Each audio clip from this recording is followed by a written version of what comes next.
Hello, everyone. My name is Sunny Taves, and I am the Director of Community Care. And I live in Bedford with my family. So my husband, Carl, my daughter, Ava, and my son, Isaac. And we, like you all, have been trying to get into a groove and trying to find our norm during this coronavirus and stay at home. And as you can see, I have some Easter decorations up there on my wall with the bunnies, and those are paintings that my kids did when they were young. And throughout this video, you could try to figure out which one is Ava's and which one is Isaac's. And if you email me, I'll let you know what the answer is. But just, wanted to share a few things with you all. And it's been kind of difficult here and there, especially in the beginning when everybody has been home and we're just trying to figure things out. But I think we finally come into some sort of groove, some sort of norm for all of us.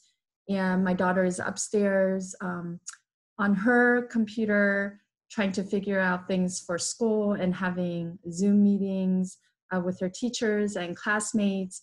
My son is in his room. He's also trying to figure out all that he has to do for school.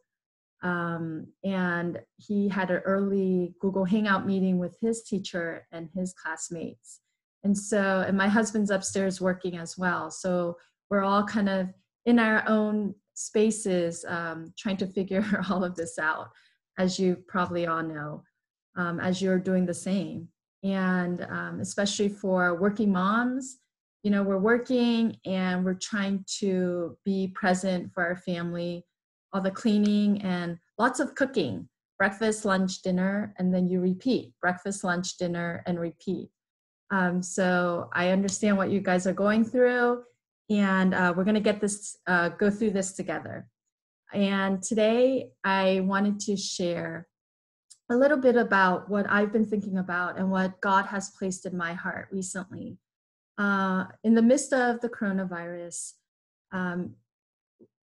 we've all been feeling many different emotions. I think just the uncertainty of things, fear, anxiety, the unknowing, what's going to happen? How long is this stay at home going to last? How much longer do I need to physically distance myself from my family and my friends? When are we going to be able to just go out as a community and enjoy one another? When are we going to be able to go to church and worship together in a physical way? But we've adapted, and how wonderful it is that we are able to worship together through online services.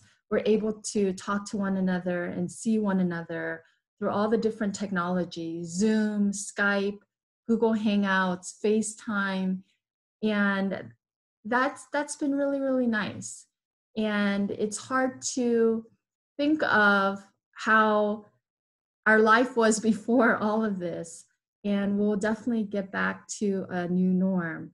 But this is what it is right now, and how do we make the best of it? How do we find our joy in the midst of everything that's going on? So I want to start off by sharing a Bible verse with you. Your love has given me great joy and encouragement because you, brother, have refreshed the hearts of the Lord's people. Philemon 1:7. And I chose this Bible verse because for a couple of weeks, God has been placing the word joy in my heart. And, honestly, I would say it's been a little difficult to sometimes find joy in the midst of everything that's been going on. And, aside from the coronavirus, I'm sure we're all going through and have gone through hardships and difficult times in our lives. And we may still be going through that, plus everything that's going on with the coronavirus. And I often wondered, God, why are you placing this word joy in my heart? And as you can see behind me, it says joy. And I've tried to live by that word, and sometimes it's really hard. But I also remember that God has instilled joy in all of us. And are we willing to be open? And are we willing to receive that joy? And when we are open to it, and when we're really able to receive that from God, it is one of the fruits of the spirits. And what do we do with it? How, how do we know that we have joy in our heart? And the question is, what is your joy? I think joy is more than just happiness. It's more than just situational, but it's something that is deep within us, that when we look hard enough, we can find pockets of joy everywhere we look. God gives us the promise of everlasting life in Him and a new way of living. And He fulfills every promise that He makes. And, we are reminded and hopeful knowing that God is constant. God is consistent. God is unconditional. And God is more powerful than we can ever imagine. And God is love. And God is joy. And God cares about us deeply. And He wants us to be joyful within our situations, in Him, joyful in one another. And so, once again, the question is, what is your joy? So I wanted to share with you, what is some of my joys that God has really shown me in the midst of everything that's going on. And, the togetherness with my family, that's been really joyful. I've been able to kind of pause and step back and just kind of observe, when they're on their iPads or when they're talking with their friends, and just the laughter, that deep laughter that's full of so much sincerity and so much vulnerability. And when they laugh like that, it's really given me joy. And knowing that they're safe and they're able to still find connection with their friends.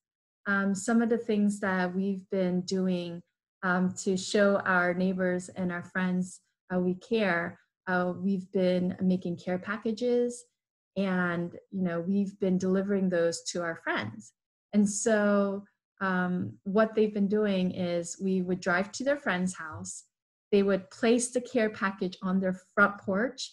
They would ring the doorbell, and they would run like 6 feet away so they could keep that physical distance. And they would just talk to one another, and they would laugh, and they would be so happy. And my children found joy in giving, and their friends found joy in receiving, and just being able to talk to one another and see one another, because they've been just seeing one another through a computer lens. And it's been wonderful to see neighbors opening up their windows and shouting, "Hey, how are you doing? What's going on? Do you need anything?" The phone calls that have been coming in, "Hey, I'm going to the grocery store. Do you need anything? Can I help you with anything?" That's really brought a lot of joy to me, the sincerity, the care. And those are things we can do also, and we can help one another out and encourage one another and support one another through letters, through cards, through just a simple phone call, just to say, "Hey, I'm thinking of you, I'm praying for you, and I'm here for you if you need me." And so to see how the church has rallied together in support of one another, the needs request forms that we have available online, and those who have called in and have volunteered to help those in need. And it's just been wonderful to see all of that, to see people jumping online for our online Sunday services, and to be able to worship together in that capacity. That's been very joyful also. So, I just want to encourage you to think about ways God has instilled joy in you. And although it may be hard at times, to really pray and to really think about ways God has blessed your life and brought you joy. And it's been joyful in knowing all of you and knowing that God is in control and he's more powerful than any of this. So I just want to end us in prayer. And it's from a book that I have. It's called Prayers and Blessings to Comfort the Soul. So let me pray for us. Lord, your ways bring forth a multitude of promised blessings in our lives each day. May we rejoice every morning in anticipation of what revelations you will bring. May we rejoice in the salvation you have already established. May we first and always delight in you for more reasons than these. Thank you for joining me today. I wish you many, many blessed joys in your lives today and the upcoming days. Thank you for all that you are doing to care for everyone around you. So take care, be well, and be safe. Bye.